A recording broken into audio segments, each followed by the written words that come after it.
Good morning and happy Saturday. Today is the 25th of July, and we're in the local vigilance area today to do a simple look about for any signs of life. It seems pretty quiet in here, but it's a way to get out of the house, enjoy nature for the morning, and see if there is any signs of life. Right now it doesn't seem it, but we're going to take a look anyway.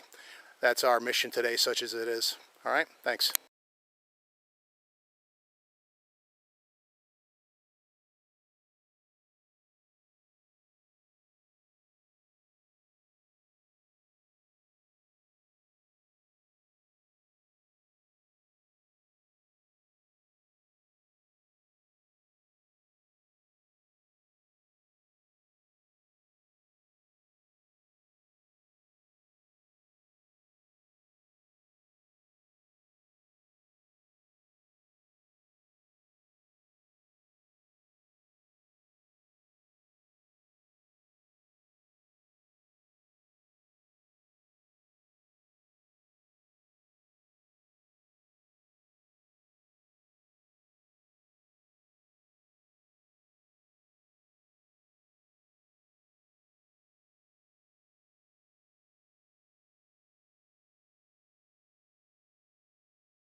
I guess the subject of today's video is going to kind of be a recap of the other week when we camped out. We didn't make as much video as we had intended to.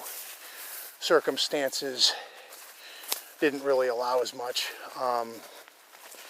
So I was supposed to get met by another member of the network.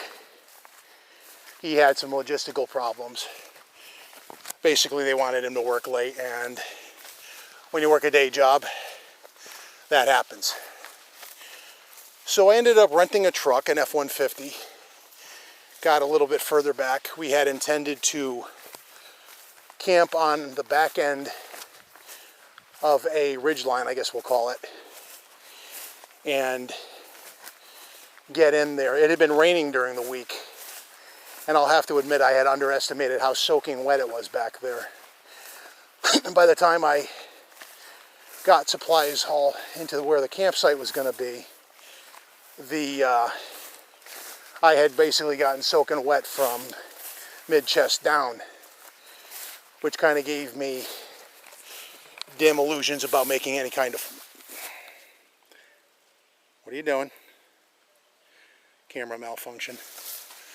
About having any kind of fire going on. One second, let me write this. So I had no illusions about having a fire. It was just too wet in there. But with the other guy coming in late, it was also, the approach in there is, to say the least, tricky. A lot of switchbacks and going up, going down, eye poker stuff.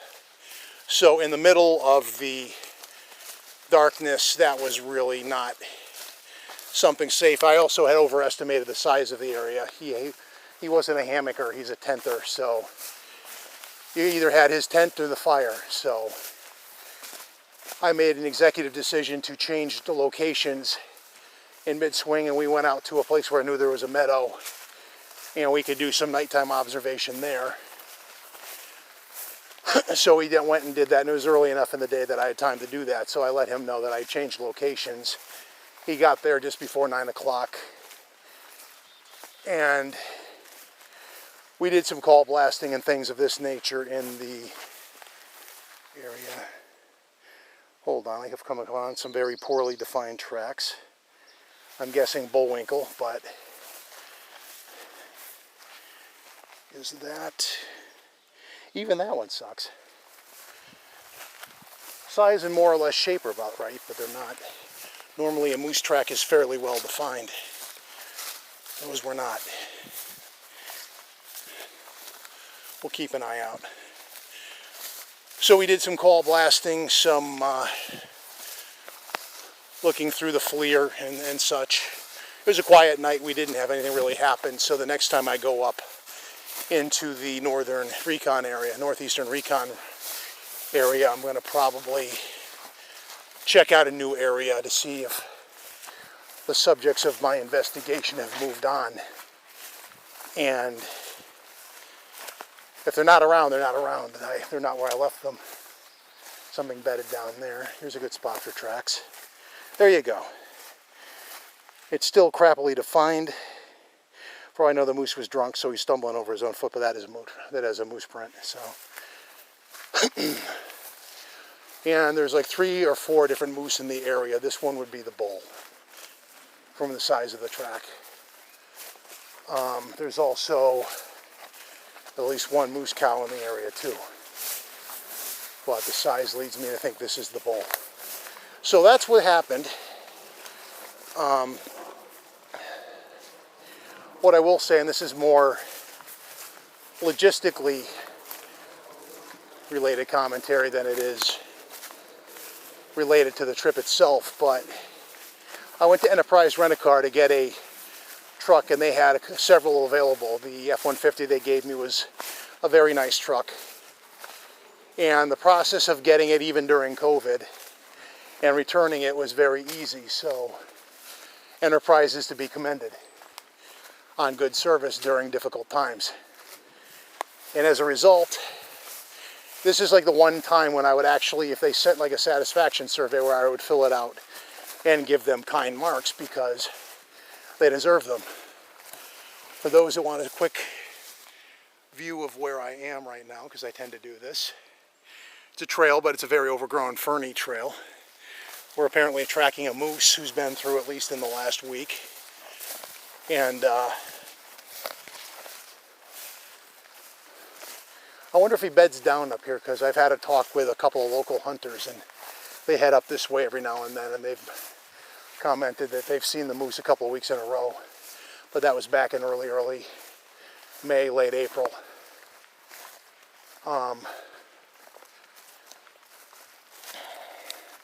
So yeah, I will do the truck rental thing again. And during that time, it's nice to have the truck because you're not leaving your car somewhere and then walking in a decent distance. You can actually get the truck a lot in a lot deeper. Nature of the logging road does not allow for a normal car to get in unless you're really, you don't care about wrecking it, because you will wreck it. The underside and all that. Too many big rocks jutting out and stuff. But that'll be a plan for sometime in August, which I should probably get on because August isn't that far away. Basically begins next week. There's a couple of spots way in there that would be nice to get to. There's your moose print again. I'll take a picture when I'm heading back out. But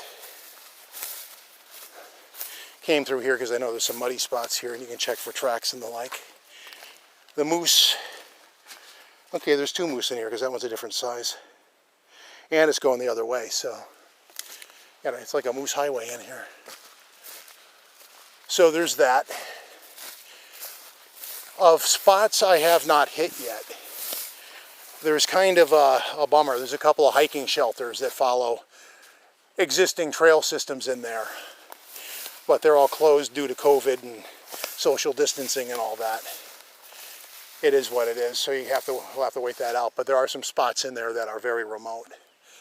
I'm just trying to figure where the truck would be parked in order to get in there, because when you're further in, you might actually run upon them. The problem is if our subjects move around a lot. They don't really need to as far as food or shelter or cover, but if camping patterns are different, and this year they are because of COVID. There's a campground nearby, and more so usually the run-of-the-mill campers will go there, but in the beginning of the summer they were completely closed, so they basically said you can camp, but you got to head out into the greenery. So you had more people that were actually further out in the woods, and that may have affected the movement patterns of the subjects. So, especially now that they have a youngster think about. We're going to turn out about here and go back and get some pictures of the moose tracks and such.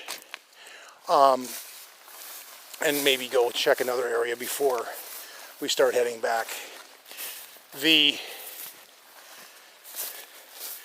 Since then they have opened it up, but even then they still have social distancing rules, and like they're at like maybe a 10% capacity in there, so the pattern's basically still there.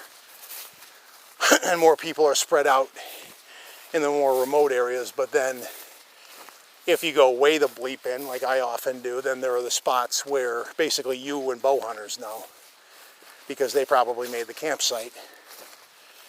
Because a couple of them you come upon a fire ring that somebody made themselves along when you're following a moose trail. Staying at one of those would be ideal. So that'll be on the future agenda as well. I'm going to do some track picture taking at this point, so I'm going to end this segment at this point, and we might pick up when we come back if we find anything else interesting. Thanks.